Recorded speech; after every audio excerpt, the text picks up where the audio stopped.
What's going on, everybody? Where you hiding? So this is probably going to be the final time I ever look back on this season. I just thought I put out a video just to kind of reflect on this season one final time and my full thoughts. I needed really a full sleep on this before I really put this out. I really think this team is worse than the 98 Eagles, the 2012 Eagles, the 2020 Eagles, and so on and so forth. Whatever, if you've been an Eagles fan in the 60s, sure, you can declare this one even worse than the 68 Eagles. When we were in the bid for O.J. Simpson back in those days. This is probably the worst collapse I've ever seen. I'm not a fan of cock teasing, in which the Eagles did that the second half of the season. I'm also not a fan of quitting. Those are two strikes right there. And strike number 3, you have incompetent coaching all across the board. That's this Eagles team. It really felt like this was a 3-win team. It really felt like we were worse than the Cardinals. Oh, coincidence. We lost to the Cardinals this year. But even in some of the negatives, and there was a lot of negatives this year, I want to give a quick shout out to Jason Kelsey, who has decided to retire yesterday. Congratulations on an awesome career. If I had to vote, you would definitely be first ballot in my opinion. And I definitely appreciate your services as an Eagles fan who's been watching you pretty much his whole entire life. Straight out of the University of Cincinnati, man. Congratulations on a hell of a career, and thank you for your contributions in getting us 2 Super Bowl trips and a Super Bowl. So thank you, Jason Kelsey, for an awesome career. That's one of the bright spots of this team. One of the players that honestly didn't give up on this season. Smitty also didn't give up in spite of, his battle with injuries this season. Jalen Hurts didn't give up. There's a lot of people that we could say needs to go. Darius Slay being one of them. Bradbury needs to go expeditiously. He should have been gone yesterday, the day after the playoffs happened, the day after we got eliminated. There's also a bunch. The linebackers just need to go, every single one of them. Unless Nakobe Dean can find a way to stay on the field or whatever, but I'm not a fan of this linebacking crew. We just need a coach that knows what the hell he's doing. Like I said, I'm done with Nick Sirianni. He seems like he has no desire to change, so we need to have a desire to change the head coach. It just comes down to that. I want a coach who wants to try. I want a coach that knows what he's doing. And I want a coach that, commits to running the football when times get tough. I saw a first half where we had success with running the football, and we didn't go back to it the rest of the second quarter. And then pretty much the rest of the game, we still didn't go back to it. It was just like 3 and out, 3 and out, 3 and out, constant passing plays, 3 and out, 3 and out, 3 and out. We were all screaming at that bar, like, we need to run the football, and we didn't do it. It's just been one of our problems for this entire season. And when we do run the ball, one of the things I want to harp on, running Jalen Hurts into the ground when really you didn't even give DeAndre Swift much of an opportunity. So if he walks out of here, out of Philadelphia, then I don't blame him, because we hardly use him. And that's not his fault. I'm not putting any blame on DeAndre Swift. If he moves on, then I'm not going to boo the man. It'll be like a Deshaun Jackson situation where it's just like, why boo Deshaun Jackson? He didn't do shit wrong. So if we somehow, by some miracle, bring DeAndre Swift back, can we please use him? Like, there's so much wrong with this team and the philosophy they use behind these players and justifying players. Like, for example, Britton Covey. I mean, we'll have this guy on punt returns, but we won't use him as a wide receiver option that much. DeAndre Swift, we have him on the team, but he's the best running back on the team, and we decide to use Kenneth Gainwell instead. And staying with the running back core, I mean, we have Rashad Penny and we have Boston Scott, who are hardly used. I mean, correct me if I'm wrong, but isn't Rashad Penny getting more money than Boston Scott, who's been here a hell of a lot longer than Rashad Penny has? And he's getting the money, and those two aren't being utilized much at all. It took 18 weeks for Rashad Penny to get a carry. That's pretty pathetic, and it doesn't make any sense. Speaking of things that don't make any sense, let's run Bradbury out of Philly. I know you paid for him and all that stuff to be your starter, but why is he starting? This guy gave up a perfect passer rating versus Baker Mayfield,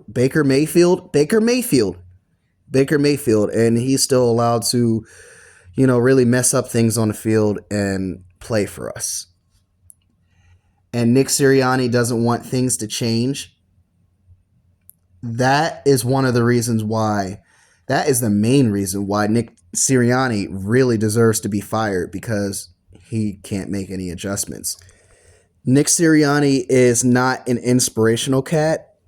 He is the one to get inspired when he has momentum. If he doesn't have any momentum, he can't get a locker room together and rally the troops, so to speak. He's not an inspirer. He's not a motivator. He's not any of it. He's a yes man. And it's really tough for me to say these type of things because I really had this dude back. I really didn't want to think that, he had control of all of this. I really had this back. I really try to have, be in defense for this guy. And every week he just seems to prove me wrong every week. He sounds foolish in press conferences. He's justifying the bad play on the field and saying that, things don't need to change when really they do. I'm not a fan of losing. So if you justify losing in any sort of way, then I want you gone. That's just the Philly mentality.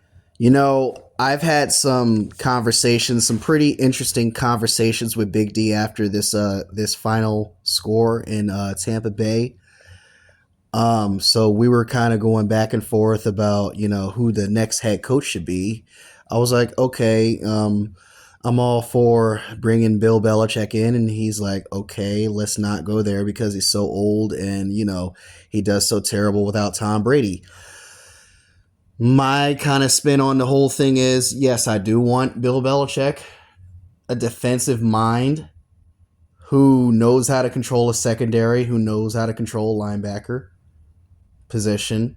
We have actually, we do kind of have a problem with the front four, but really the real problem is the back seven. The back seven is not put in the right position. They're always kind of looking lost out there. They have no idea what to do. They're always in the soft zone. They're rarely ever in man. It's just like everything there's no organization. There's no accountability there. So I want, obviously, Sean Desai and Matt Patricia to be out of here as well. But I want a head coach that has his hands on all of it. I want a head coach that can be able to pinpoint the things that are going wrong and actually knows what he's talking about as far as, the deficiencies on defense. Like, for example, I pointed this out yesterday and everybody told me to shut the hell up at the bar. And I'm kind of, explaining, like, why is Reddick out in coverage? I even tweeted this. Why is Hassan Reddick out in coverage instead of rushing the quarterback? That is very conservative. That shows me that this defense is afraid of giving up the yards, is afraid of giving up the deep ball so much that they don't want to go after the quarterback and force him to throw before he wants to. Just being afraid, that's not being aggressive. I want an aggressive mindset, and I think Bill Belichick can be able to address those needs even at his age in his early 70s. Now, something else that was kind of interesting when I was talking with Big D, we were talking about, and I actually pointed out this question to him. I was like, when was the last time under Jeffrey Lurie, since he bought the team in the 90s, when was the last time the Eagles ever hired a head coach that had prior head coaching experience before this head coach ever got to Philly? Before we named any head coach a head coach in Philadelphia, when was the last time we ever hired somebody that had prior head coaching experience? Big D actually went into the comments, well, not in the comments, but in the DM, he was like, none of them. I was like, not even Ray Rhodes, not even Rich Kotex. None of them. None of them. I knew Andy Reid wasn't. I knew Doug Peterson wasn't. I knew Pat Shurmur, the interim head coach. Was it Pat Shurmur? Correct me if I'm wrong. It was the fucking last game of the fucking 2015 season. I forgot who the interim head coach was. Maybe it was Pat Shurmur. But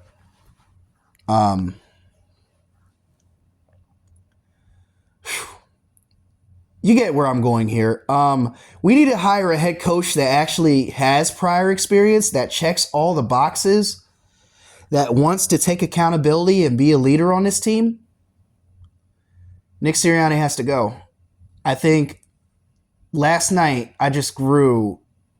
It was the final straw for me. It was the final straw for me. I can't get enough of me wanting Nick Sirianni off this team. Is starting to get to the point where I want him off the team even more than Bradbury. Bradbury, oh my God, he was horrible. Like I said, this dude gave up a perfect passer rating to Baker Mayfield ice cream. Baker Mayfield ice cream, and he missed on some throws. You can't make tackles. You're looking lost in coverage, getting burnt toast.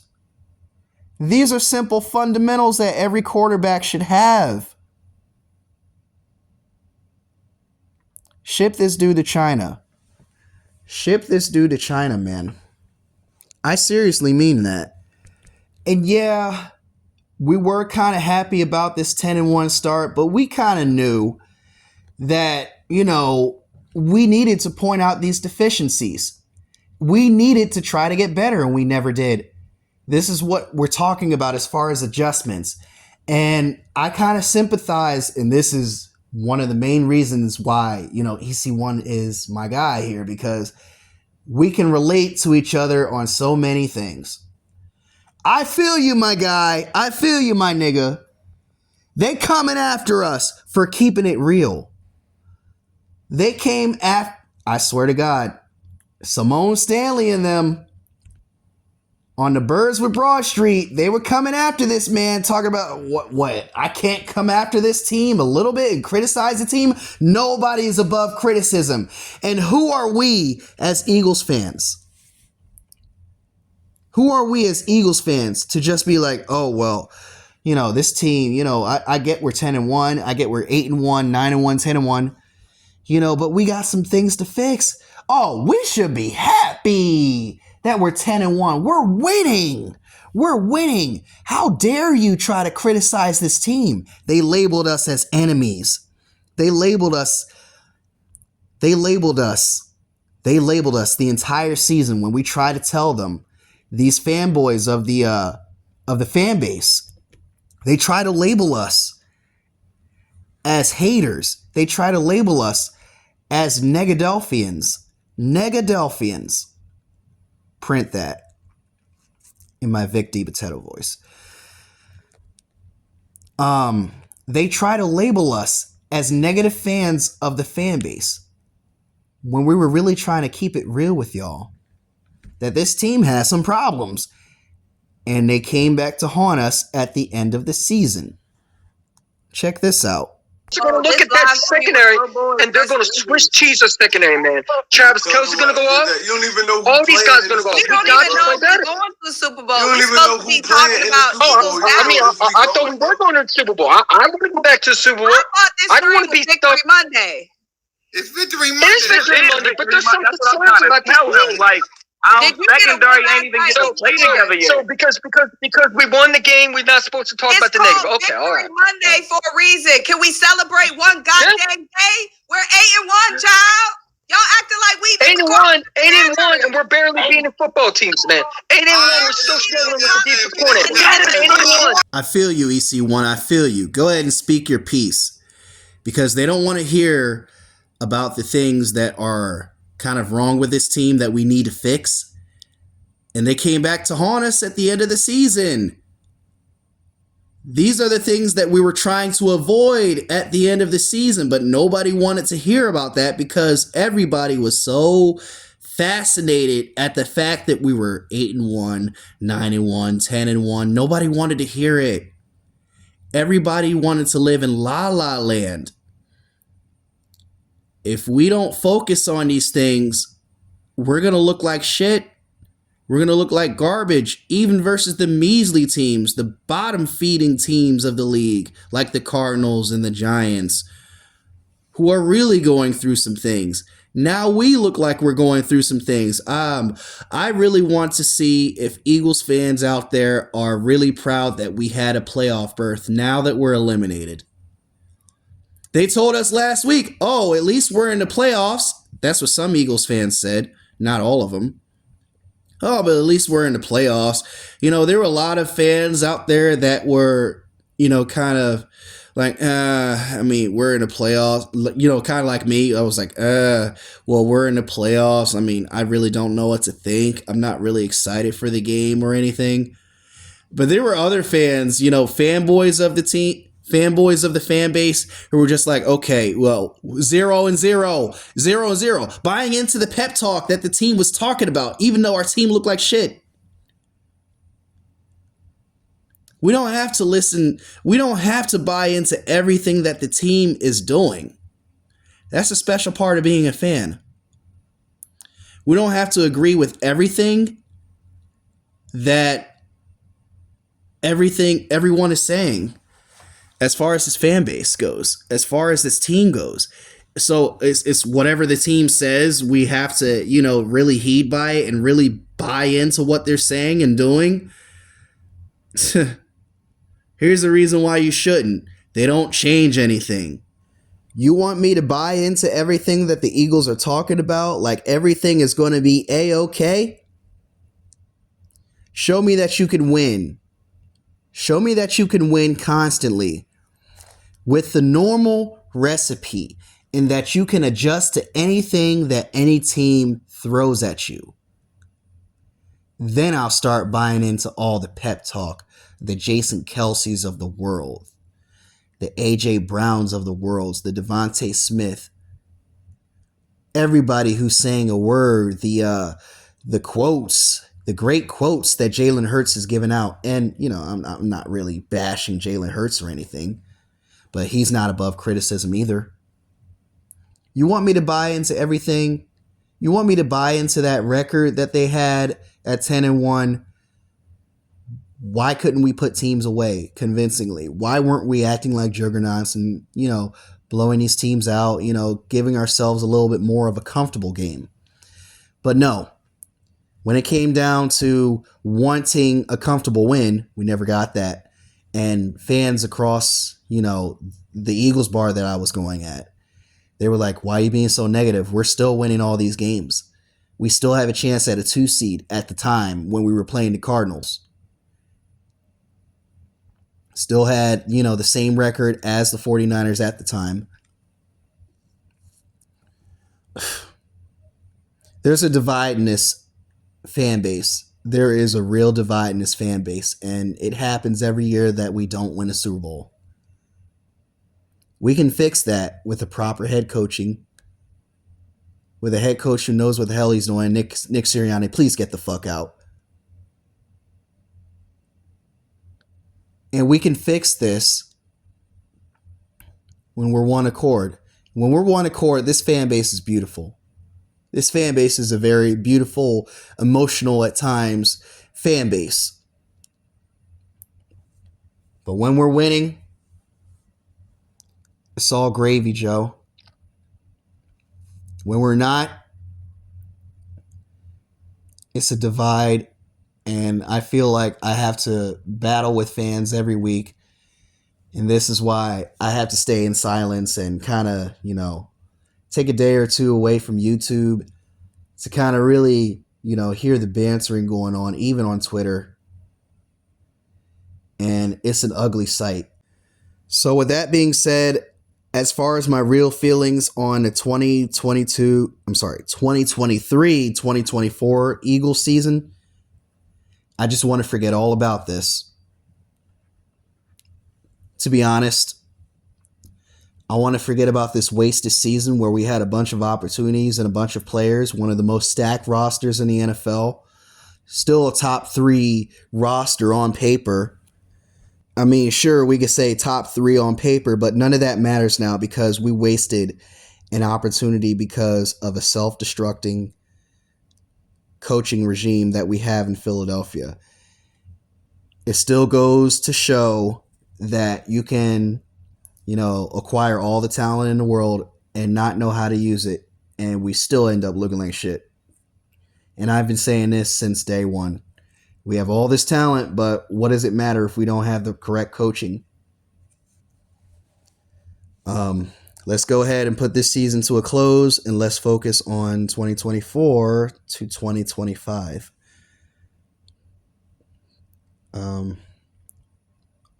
That's pretty much it.